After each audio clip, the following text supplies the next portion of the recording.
welcome to Overtime Hockey Talk. My name is Mark Paul. My co-host Justin Baker, joining me post. How many services did you play for at your church? 900 services for Easter. So how many you did? Yeah, it felt like, but maybe just 5, but still quite a long weekend. I mean, you're there pretty much like 8 hours every day. So yeah, and they pay you a lot of money to do that, right? Yeah. I got paid in trail mix and pretzels. Heaven points. Yeah, exactly. All right, yeah. So a good Easter, and now as we, kind of get settled back in here for some hockey after a good hockey weekend too. Actually, there's only 6, maybe 7 games left for some of these teams. I think a few have only 5 games left, so we are right in the thick of it. I mean, we're like 2 weeks left of the regular season, and we're done. I guess it's like 11 days, right? I think the 29th is the last day. Yeah, we're here. Gosh, and so pumped. I know. When I was watching Leafs Islanders, and I was like, obviously the Islanders, they're out of it. I guess it was last night they said, if the Leafs beat the Islanders, they're officially eliminated from the playoffs. I'm like, they're 15 points back with 7 games left. I mean, they have been eliminated for a long time. it's long over. Although I did notice, don't quote me on this, but I think this will be the first time that every single playoff team in a conference all have more than 100 points. Assuming Washington gets 6 of a possible 14 points to close out the year, that will happen. And Boston has to get 3 of a possible 14. Then every team will have 100 points minimum. And Pittsburgh needs 3 out of 10.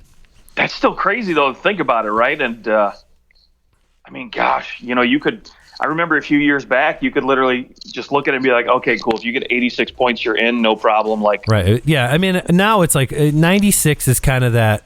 If you get 96, maybe 97, it might be 94 or 5, but it's going to be mid-90s. Dude, but I think that goes back to like what you've talked about earlier in the show. Like the separation between 4th and 5th place on these teams is just astounding. And especially in the Atlantic, right? We look at it between Boston and Buffalo. I mean, my God, it's a 28-point spread right there, and just absolutely crazy. Yeah, it's monstrous. By the way, the most points a playoff team ever had and missed the playoffs was 96. So usually, 96.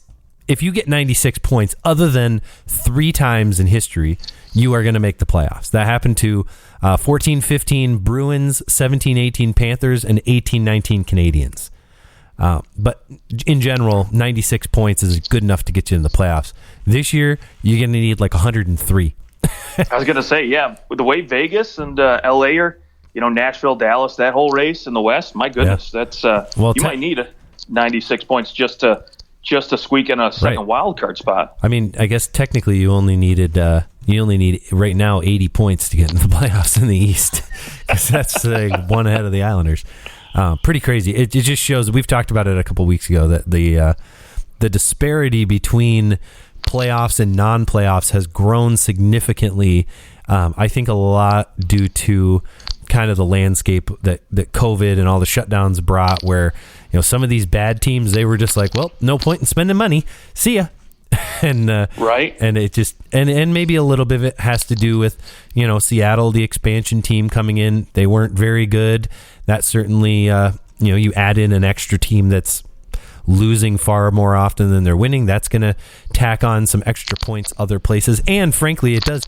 There are more games in general being played, right? Like there's 41 more games out there that weren't played before. I think it's 41, or is it just yeah, I guess it's just straight 82.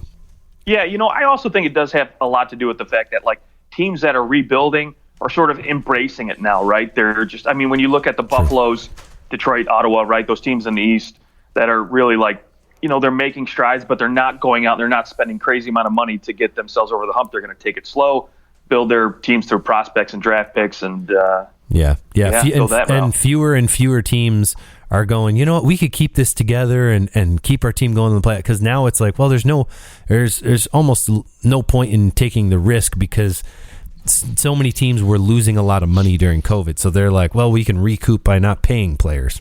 And that's exactly. kind of is what it is. Well, hey, on today's show, we want to talk about goalies headed into the playoffs. We're going to ignore all those goalie tandems that are far outside the playoffs. So that's all playoff teams currently, plus we'll include Vegas because they are certainly still in the race. I still think it's unlikely that they make it, but they're still there. They have been on a tear, so that helps. But one misstep, they lost to the Oilers the other night 4-0, and it's those missteps that can really hurt you in the end. But we'll include Vegas because they are still relevant in the playoff picture for sure. But we wanted to talk about goalie tandems headed into the playoffs, and what brought this on was watching Frederik Andersen go down last week, which we do know now that he had an MRI. It came back negative, which seemingly just means, hey, he didn't tear anything. But, of course, he's still hurt. In a week, they're going to reevaluate and, quote, see where he's at, according to head coach Rod Brindamore. So that is, I guess, encouraging on one hand. You hope that he can be back for the playoffs. I mean, I just feel for the guy. He always seems to get hurt at the worst possible time, and it generally is coming right into playoff time. I wonder how much road he's got left in the NHL if he just, it just doesn't seem like his body cooperates with him very often. But with that said, we thought, we should go through these goalie tandems because it is not a crazy scenario for your head goalie or your top goalie to go down. Who's in the best position to go on a long playoff run if their goaltender goes down? And so then what better way to evaluate that than to evaluate tandems headed into the playoffs? So Justin, with that said, I guess we're just going 17-1.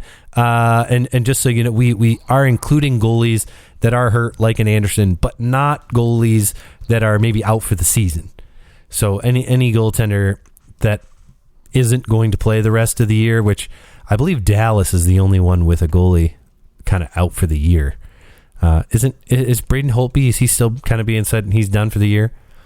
It almost feels I feel like that. it kind of changes, but it doesn't seem like he's going to play again. The masterful Scott Wedgwood is all I'm looking at right now. Dude, he's been rolling anyways. Okay, so let's start at number 17. Who do you have?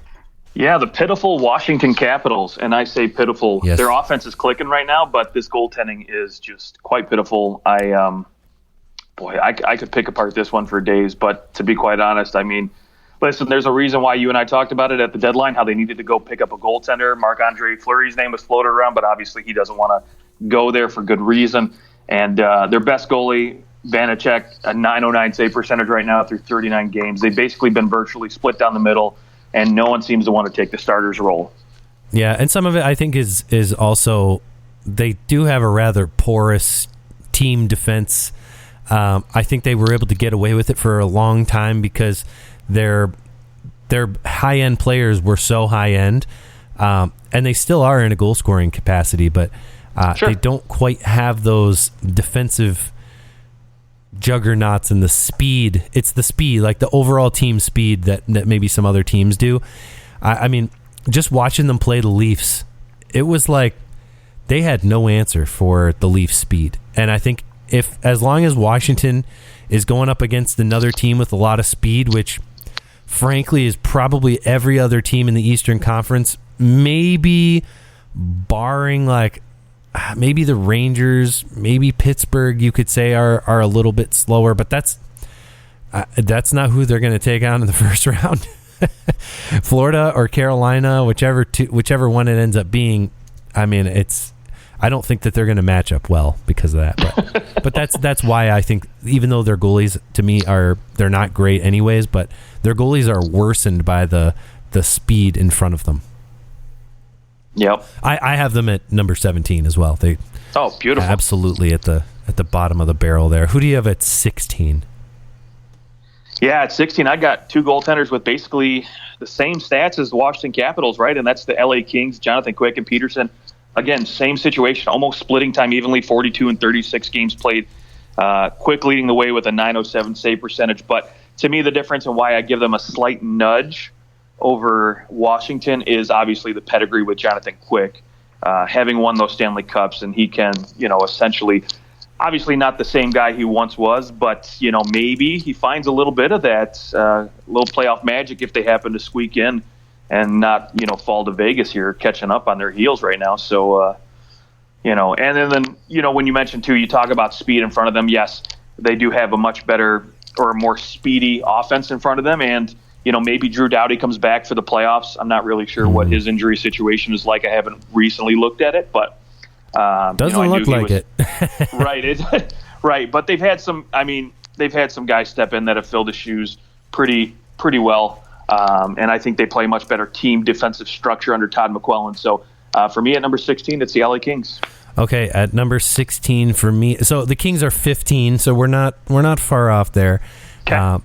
I think that in general their goaltending tandem. Cal Peterson is the goalie of the future there, but yeah, it's just as they just don't match up super well with a lot of other teams, other than maybe the team that I have at number 16, and that's the Edmonton Oilers. So fortunately for them, I've got the Oilers, who they will likely could play in the first round. That's who I have as my number 16. I don't like either Koskinen or Mike Smith. Both guys can get on a run. Anyone can get on a run. That's the thing, is that, Washington, they might have the worst goaltending tandem. They could go and rattle off a 9.30 save percentage in the first round and have a hell of a first round. And any NHL goaltender can have a great little 5-game stretch, 6-game stretch. But when I look at it over the totality of the season, and it's like Mike Smith is like, who are you going to get? You have no idea. Koskinen, who are you going to get? You don't know. You truly don't know. Now, 8-1-1 in their last 10, things are going really well right now. We've seen this. We've seen this play before, though. I'll give you that, and that's why I have Edmonton at 15. So okay, all right, yeah, we're not too far away from that then.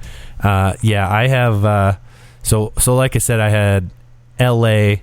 15, Edmonton 16. So you've got Edmonton 16. We just have them flipped. Yeah, I've got Edmonton at number 15, and so to me, I was watching Mike Smith over this past weekend and what he did to Vegas, back-to-back shutouts there, and obviously named the third star of the week for the NHL here. And to me, I'll give him a slight nudge just because I think again, he's playing a little bit better than LA, either one of LA's goaltenders right now, and whether or not he continues that success or whether or not he actually stays healthy is a whole nother issue. So, but like all these goaltenders at the bottom of the list too, they could just go on a real crapper really, really fast. Right, so. right. Okay, so who do you have at 14? At 14, I have the Dallas Stars. Again, you mentioned it, right? They pretty much are down to Ottinger and Wedgwood, and so for me, that can be a little concerning. I mean, yes, maybe you could call it Khudobin and have him step in for the playoffs. I mean, after he went on that hot run with them a couple years back, but this is Ottinger's net really, and Wedgwood might be the hot hand right now and the guy who's looking pretty good. I mean, .917 save percentage through 5 games, but for me, it's going to be Jake Ottinger's net. He's the future for this team, and not a lot of playoff experience for him. I just don't have a lot of faith in his ability after watching this season. And this is a team that, offensively goes through Jake Robertson and that first line with Joe Pavelski. And so if they struggle offensively, depth-wise to score, and they got to rely on goaltending, I don't know how comfortable I feel if I'm Dallas to ride Jake Ottinger into the finals, but we shall see. Yeah, I mean, I don't think Dallas is getting that far anyway, so I'm not worried about that. So 14, I've got Vegas. Vegas is my 14. And I'll tell you why. First off, I kind of go, well, if they get, they very well might knock the Kings out and make the playoffs. There's always that possibility.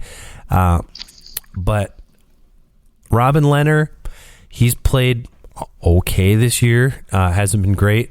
Do I want Logan Thompson or Laurent Brossoit heading into the playoffs? Logan Thompson he's got great numbers this year in a very limited amount of games. He started 13 games, but he's played well. He's played pretty well to date. winning his 4 out of the last 5, and in those games he played great. He's a shutout in those games. So Logan Thompson kind of, finding his way there in the Vegas organization. There has not been a whole lot of goaltending depth beyond a Vegas starter, outside of, hey, we go trade for Robin Lehner for a minute there when the two of him and Marc-Andre Fleury were there together. But Logan Thompson proving that he can get the job done. However, headed into the playoffs, if Lehner isn't completely healthy, then I really hate their goaltending tandem. Then they probably fall really far back.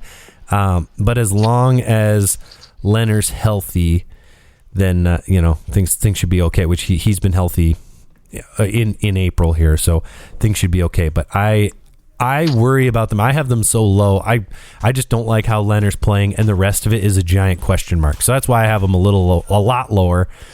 And then I have Dallas at 13. So I think between this is my thought with Dallas, Ottinger, Wedgwood.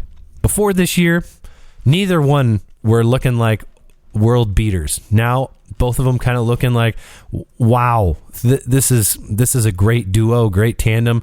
Whoever's in net for Dallas right now is playing really well. I think a lot of that has to do with the system that they're playing. So I'm in some respects I'm less worried about their goaltending tandem because I don't think that it's as important as it is for some other teams because of how defensively minded Dallas is.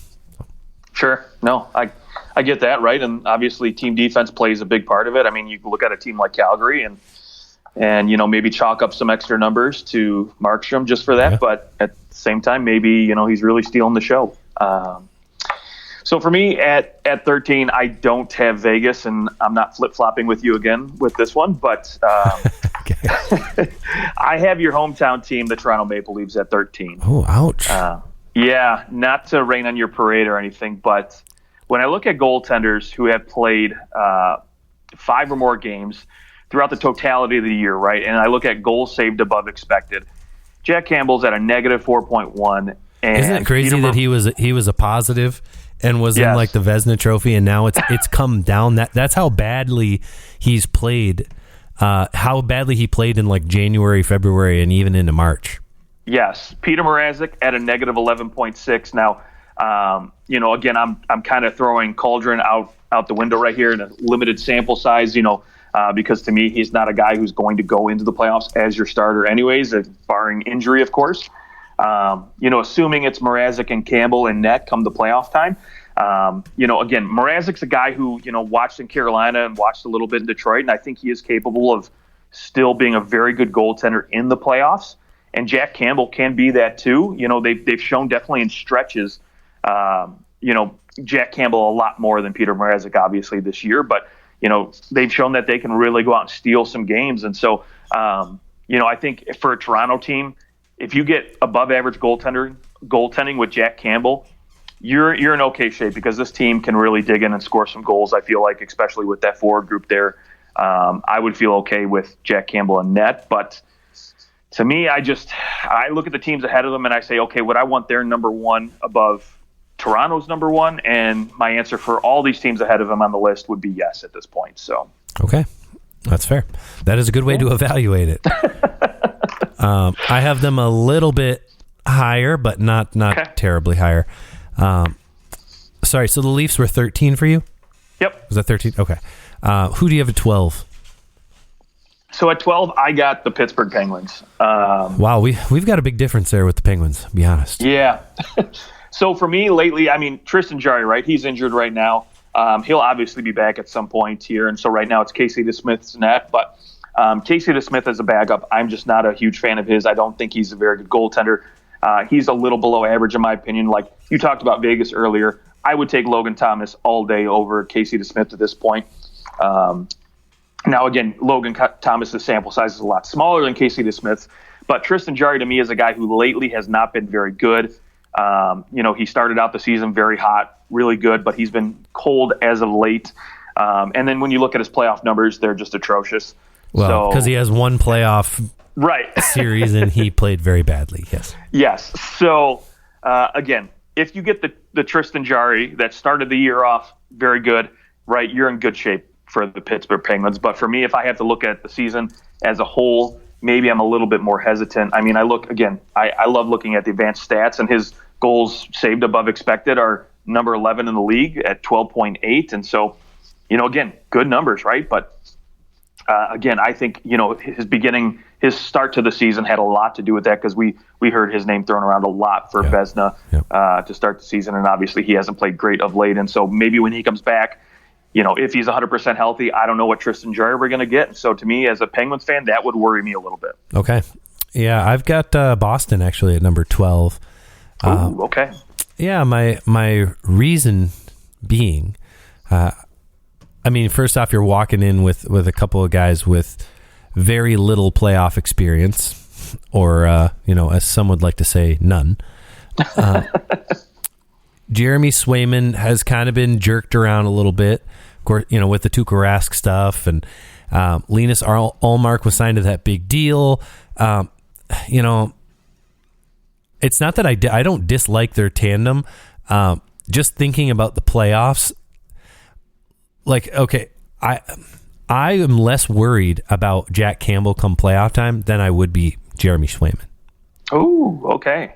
To be honest, if I were thinking, all right, who might have a few bad games, I don't think that Jack Campbell's the one that I'm worried about. It would be Jeremy Swayman, who has, you look at the little stretch that he went on, Detroit, St. Louis, Ottawa, didn't play great in any of those 3 games. And, obviously there's a lot goes into each game. Not every game is a goalie's fault, even if he does let in 4 goals in a game.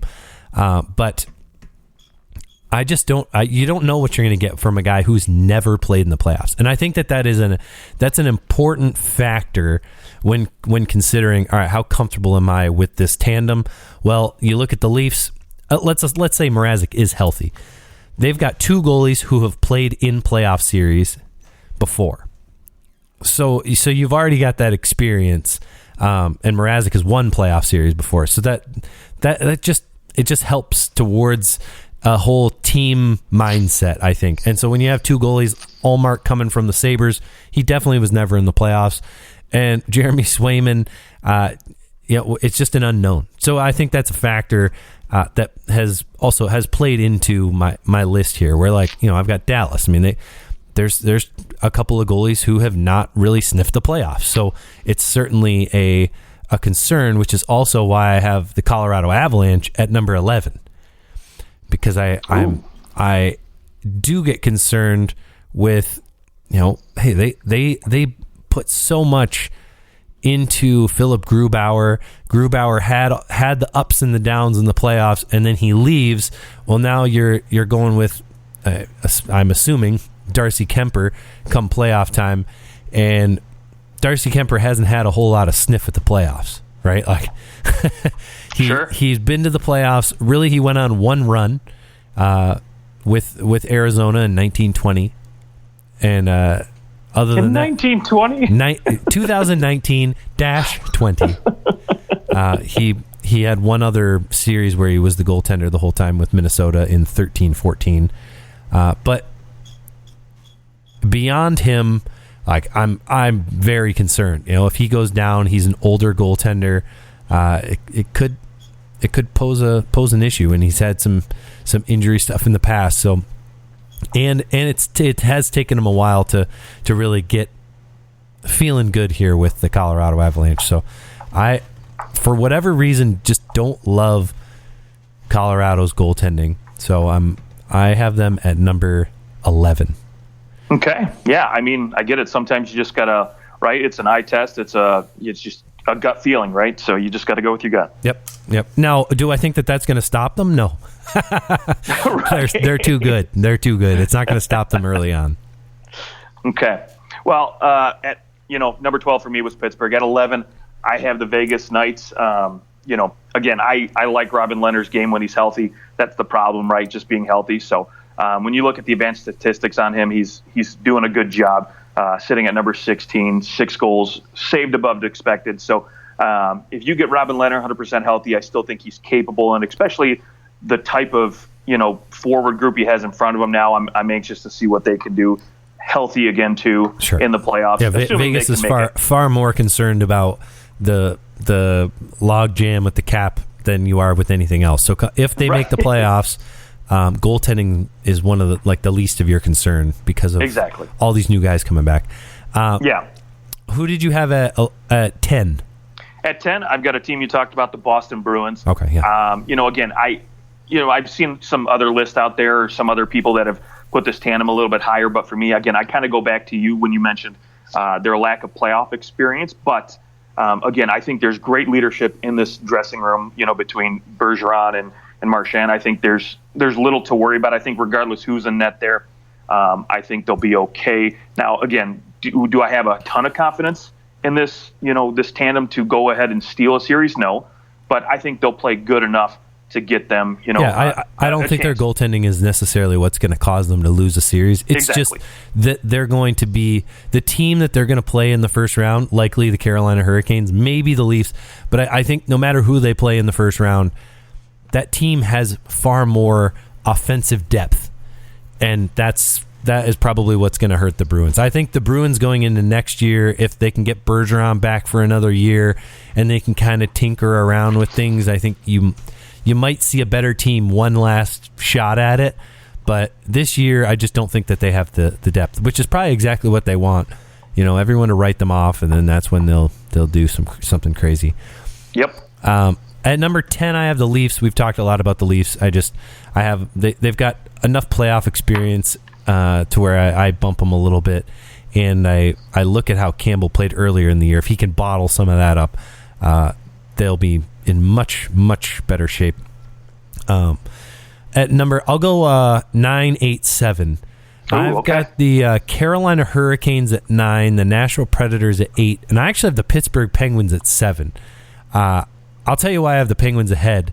Now, first off, Carolina, I am concerned a little bit about Frederik Andersen and Antti Ranta. My concern is that they can't stay healthy, but I'm at the same time, Carolina isn't necessarily going to win because they have amazing goaltending. I think they have great goaltending because they're such a good team in front of them that you can put a lot of guys in net for the Hurricanes and they're going to play well.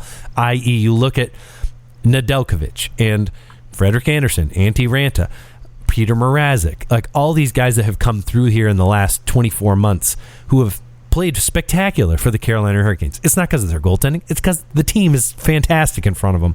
They play a very high-speed game, and they have so much depth at defense, and they play a great team defense game. So Carolina, I put their goaltending a little lower, but to me it doesn't really matter. Fair. Who do you have at 9, 8, 7? Okay, so at number 9, I've got the Florida Panthers. Number 8, I've got Nashville. And 7, I have Calgary. Okay. Wow, we're going to have a real different list. Yeah, so I put Florida at number 9 because, again, Bobrovsky, he had that one series-stealing, performance and when he was in Columbus against the Tampa Bay Lightning. But other than that, he hasn't done much. And this year seems to be a year where he's maybe found it. He's got it together. Of course, his backup there, Mr. Knight. Doesn't hurt that his team is unbelievable. Right. Yeah. Their fourth line is a lot of teams' second line. So exactly. So if we're talking teams in general, right? Florida would be at the top of the list. But talking goaltenders here, right? If I have to go Spencer Knight, I'm not so confident. He's been up and down all year, so that is a little bit concerning for me now. With Nashville at number 8, I love UC Saros. He's probably going to be up there as far as Vezina candidates are concerned. He's done, him and Roman Josi have, in my mind, have been the best, defenseman goaltender tandem to carry their team. I mean, I don't know any other team that, is getting that kind of, pull from their back end that Nashville's gotten. Granted, Matt Duchene's picked it up and they've got other guys producing up front, but those two guys have certainly helped carry the team, maybe more than some other teams here. But if I have to go to, David Rittich, outside of Saros, you're in a lot of trouble. Yeah. I have next to nil confidence in that guy. So that's why maybe Nashville falls a little bit on my list just because of their backup situation. Exactly. And similar with number 7, Calgary. Again, Dan Vladar back there. He had a couple little flashes of, could he be a good goaltender here in the NHL in Boston? But of course, Boston saw the writing on the wall and they let him go, and he goes to Calgary, and with good reason. I don't think he's an okay backup goaltender. I think that's all he's ever going to be. Now, Jacob Markstrom and this system that they have is phenomenal. Markstrom definitely has stolen some games for them this year, and he's played phenomenal. But again, Vladar coming in there, you figure with that tight defensive system that Calgary runs, that his numbers would be better, and they're frankly they're not for me. And so that's why that's a little bit of a concern too, and I give them a little bit of a knock, and maybe put them a little bit lower on the list than maybe where you had them. Okay. Yeah, I mean, I have Calgary at 6, so we're close enough. Not too far apart, but yeah, Calgary at 6 for me. I mean, Markstrom is fantastic. Again, such good team defense, and considering in the playoffs that everything tightens up even more, I think that Dan Vladar would actually be pretty well protected. But yeah, I've got Calgary at 6. I just accidentally changed my whole list by clicking a button. I don't know what I just did. Control Z. Yep, that's exactly what I did. What in the world? Who was your number 6? Yeah, so number 6 for me, if you want to go 6-5-4, right? Yeah, let's do 6. At number 6, I've got St. Louis. UC. Ville. Husso's been great. Yeah, Ville Husso's been great as a starter this year, and I think that he's probably going to be the guy going into the playoffs this year, it looks like. But while I give them, earlier on in the year, like our trade deadline, disappointing players that need to get going, right? We talked about that post-trade deadline. Jordan Binghamton was on my list. I think he looks like he's maybe starting to get it back together. And the reason I have St. Louis a little bit higher than some teams here is because he has that Stanley Cup pedigree. Right. He's won it. He knows what it takes. You're not afraid if he has to, if Husso shits the bed, it's fine.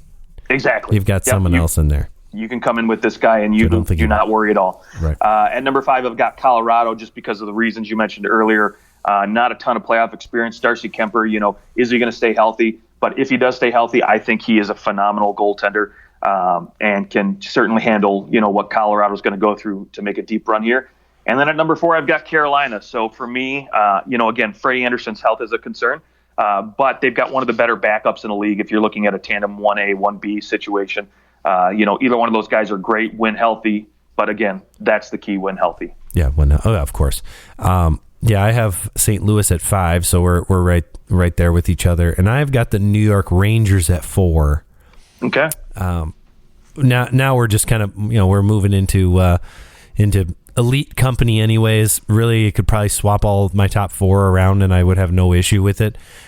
Rangers, I have at number 4. I really do wonder. Now, we have seen outside of like the last month has kind of changed things a little bit, but I mean, for the first 4 months of the season, Shesterkin was like a Hart Trophy candidate. Now he's slowed down here a little bit towards the end, and I think that everyone loves offense over giving something like this to a goaltender. I really think that Austin Matthews is still, as long as if he scores 60 and keeps kind of chugging here at the end a little bit, if this injury can get healed up quick, I think he's probably the favorite for the Hart. But I mean, Shesterkin's probably still in the top 5 of voting for the Hart. But I do wonder, come playoff time, sometimes that he hasn't had that kind of experience, and so you wonder come playoff time, is it the same? Do you get the same goalie? Do we get the goalie from the first 6 months, 5 months of the season? Or do we get this goalie who's quite tired? He's played more games by far than he ever has in his career. Is it kind of catching up to him this season where, he's going to maybe not have the greatest playoff performance, and we'll kind of, we see that he's not a rookie, but we'll see that young player kind of like, you kind of have to shed those, have a rough run, or maybe not your greatest run to go, oh, I know what I need to do now in the regular season to kind of prep myself for the playoffs. Much like, hey, what we saw with the team that I have at number 3, the Tampa Bay Lightning, and Vasilevsky having to go through some growing pains in the playoffs before he became the ultimate goaltender in the NHL right now. I have Tampa Bay at 3 because I I just don't like their backup goaltending, but I don't really think that Vasilevsky can get hurt. I don't think he gets hurt. So I'm really not worried about it. Yeah, right. You mentioned it. If Vasilevsky was down there in trouble. So for me, I've got Tampa Bay at number 3 on my list. If he gets in trouble, they're in trouble because there's no way I want Brian Elliott come in. And I mean, granted, yes, he's actually got some pretty decent numbers this season, a .915 save percentage. They re-signed him too. Yeah, 3.1 goals saved above expected. I mean, there's a reason he got re-signed in Philadelphia, right? His numbers weren't that great in Philly, but he is a great backup goaltender. He's a great mentor, a great guy to come in, veteran guy that you want in your locker room, and he shows up. He still knows how to play, and he still plays pretty well. I mean, that's why a guy like Craig Anderson, for example, is still getting shots in this league, because he's a good veteran. He knows what to do, and he's a good team player. Yeah, people especially like at that age. People like him. Who do you have at number 3? So number 3 was Tampa Bay. Okay, so you got Tampa. Okay, now who's your 2? Number 2, I've got the New York Rangers. Okay, yeah. So obviously, Shesterkin's been all world this season. 32.3 goals saved above unbelievable. average. He's at 41. Oh, is it now? Yeah.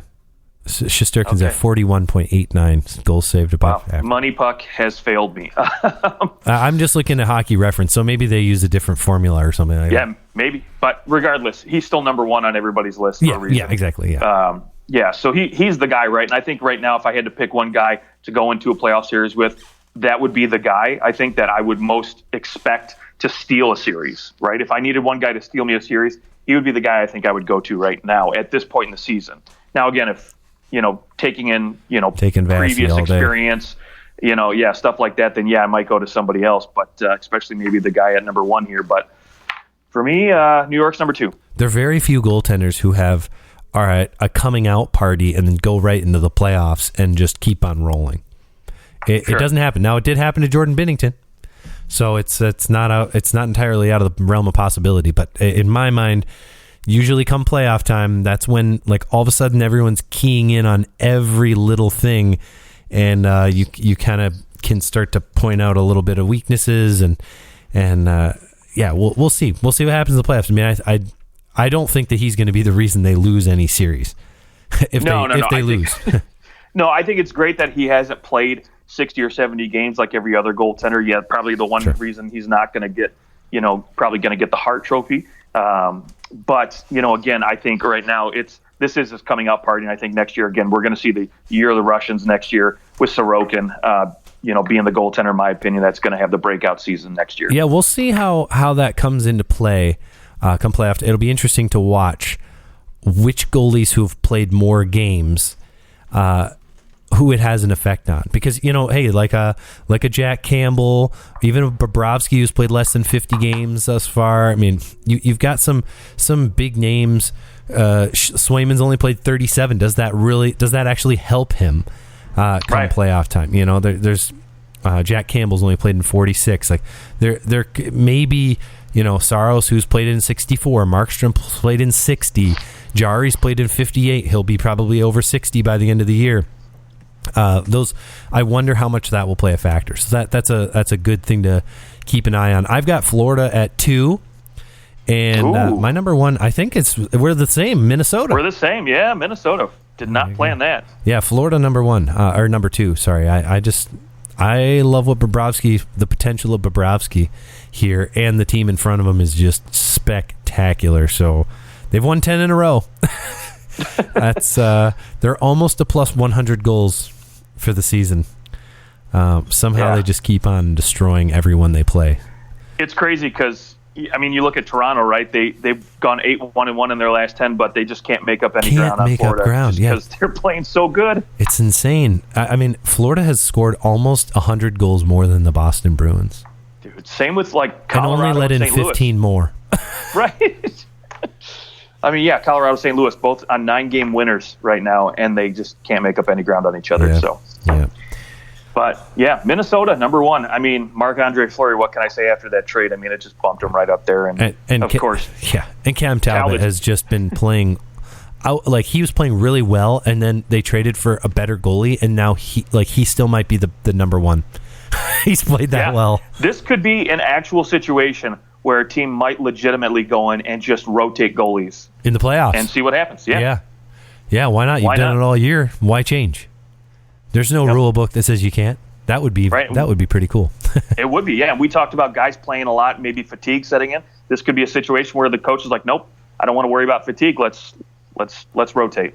I love it. All right. Well, we will see very shortly in like 12 days the playoffs will begin, or 13. I don't know what day the playoffs start, but I'm sure I can do a quick Google here and it'll tell me. March 29th is when the playoffs start. No, that's not right. It already happened. Maybe April 29th. No, I think the regular season ends. Oh, Monday, May 2nd. There you go. Google was no help. It said, when did the playoffs start? And it didn't tell me. I had to scroll down to like the 6th thing. That's crazy. The heck, Google. Asshole. Making me look like an asshole. All right. Well, that's our show. You can find us on Twitter at OT Hockey Talk. Justin, have a good rest of your night. I will as well. And to our listeners, thanks for being here, and we will talk to you very soon.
have his debut tonight against the Flyers, or if it'll be here in the near future. But I think that type of player is very important for the Leafs because they need to be able to give Spezza some time to just kind of gear up for the playoffs. I think you've seen it. Wayne Simmons, this is probably his last year. My guess is he retires after this year, to be honest. He's played quite bad. He's getting healthy scratched all the time. He's just slow. He's slow. Yep. Yeah. And unless something really changes, unless he really goes to work, loses weight, and is able to get some of that speed back. Even his hands just don't look as good. Spezza's hands are still there. I think with Spezza, it's just a matter of just give him a little time off and have him, don't have him play every night. In my opinion, that's what I would do. But he might tell you he wants to play every night, and I say too bad. But yeah, I think Jack Campbell he's the key. He's the key to it all. Who's your number 2? My number 2 is the guy you mentioned earlier, and I promised we would wait to talk about, and that is Alex Lafreniere. Oh, yeah. Oh, wow. Second most important player coming into the playoffs. I absolutely think so, because, again, we talked about it to start this list off, how important third lines are going to be to team successes. And listen, the Rangers got lucky, and I shouldn't say get lucky. I think they traded wisely because, to me, this was a guy who I thought was going to be an under-the-radar type of move, just like a Max Domi, but he seems to have paid off even better at this point when they acquired Andrew Kopp, right? Ryan Strom's gone down with injury for the last couple of games, and Kopp has stepped in just phenomenally, but it gives you flexibility, right? Frank Vetrano is another acquisition they made who has turned out extremely well, and now you're able to put him on the right wing where he actually is suited for to score some goals, and it gives you the opportunity to move Alexis down to your third line, right? You can put him on his left wing where he's most comfortable, where he's a natural player at, and you give him that opportunity to really go out there and score some goals. But the reason I put him a little bit higher on this list is just because, I look at his production that he's had through the course of the season. In, 67 games, he's played with phenomenal players, like you mentioned, Chris Kreider, only 25 points and 15 goals to go for it. I need more out of this guy. I think especially if this team's going to be, and granted, all 15 of those goals are even strength goals too, so he sees no power play time at all. I think if this team wants to have long-term success in the playoffs, they need a third line that can contribute, and that's one of the reasons they brought in Gaudreau, right? So he can be that third line guy he was in Tampa, and Philip Scheidel is going to be Philip Scheidel. He's going to bring you good third line production. And so Lafreniere's got to step it up and be that go-to guy on the third line. Yeah, I agree. Obviously I have him on my list. Part of me feels as though he's so overrated because of where he was taken in the draft and that really he's probably ends up being no more than a nice second line winger. We'll see how he actually pans out. But at the same time, the playoffs are that time where a young guy, it's a fresh season kind of deal, and some of these young players, they go, oh, I get it. And then they have the playoff of their life. And then the rest of their career kind of takes off from there. So I do, maybe that's Alex Lafreniere. I hope for his sake, I hope that it is. Unless he's playing the Leafs, then I hope that it doesn't happen. Right, and you look at, again, Capo Caco's been out with injury, and I know there's been talks, again, with one of these two guys possibly getting moved. It was at the deadline. They were thinking about moving one of those guys, and I think if you're going to seize an opportunity to say, hey, you know what, this is why you should keep me, and maybe, especially, again, this is a big what if management's thinking this. If Chris Drury's up there thinking, okay, I need to move one of these guys and bring in another piece, say we don't go far in the playoffs, this is your opportunity to give him a reason to keep you.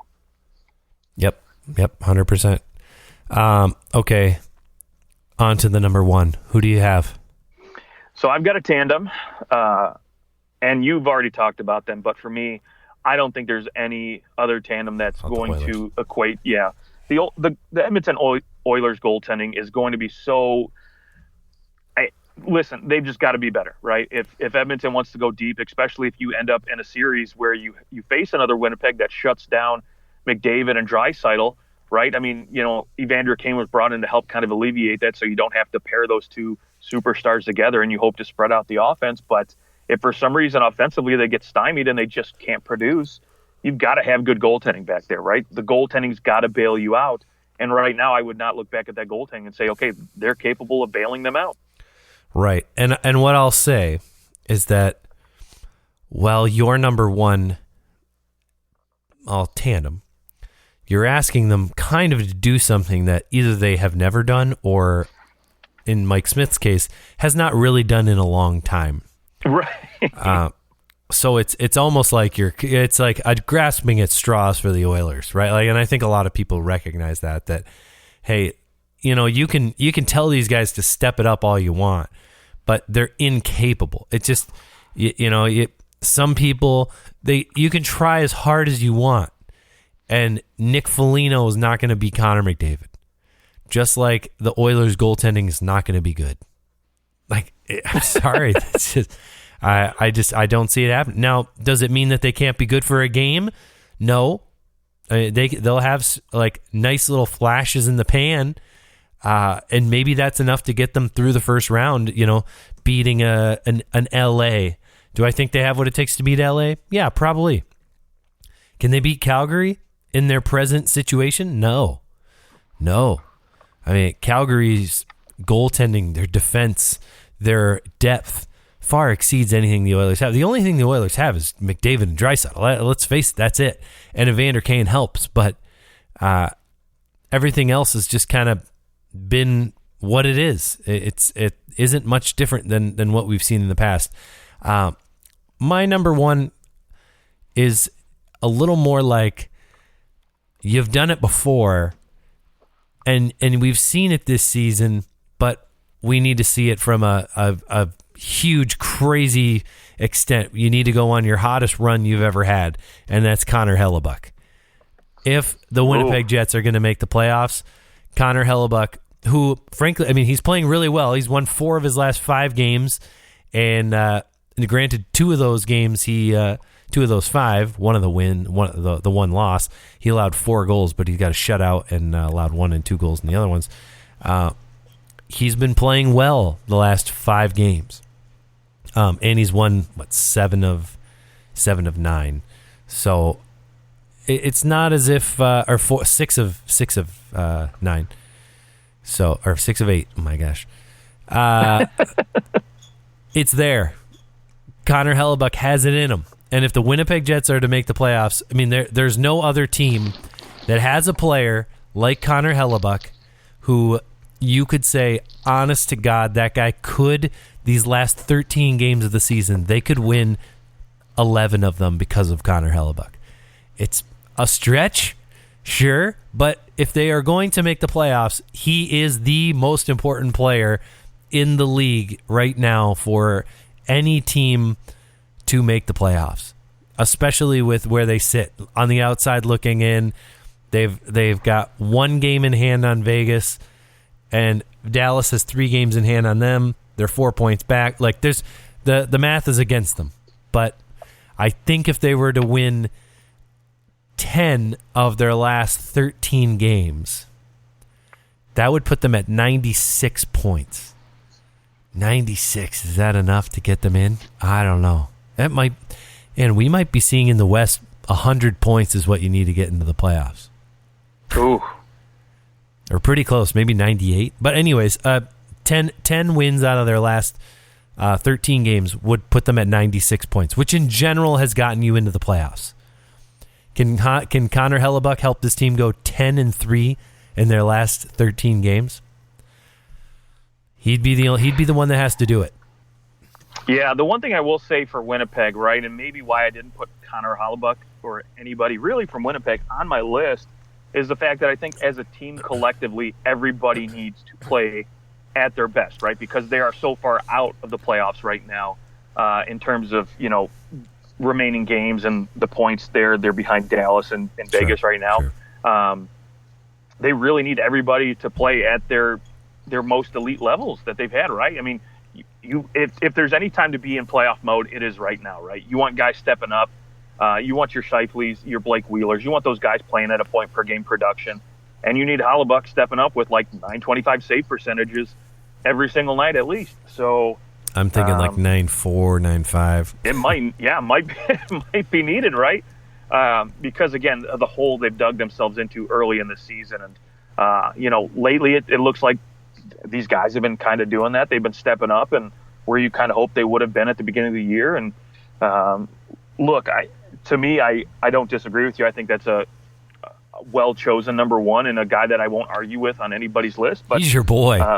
I still think he's, a quality top 10 goaltender. But I just think, again, as a team and as a whole, I think there's just so many players on this team I could pick. And maybe that's why I had a hard time putting them on my list. But, again, not going to fault you for doing it.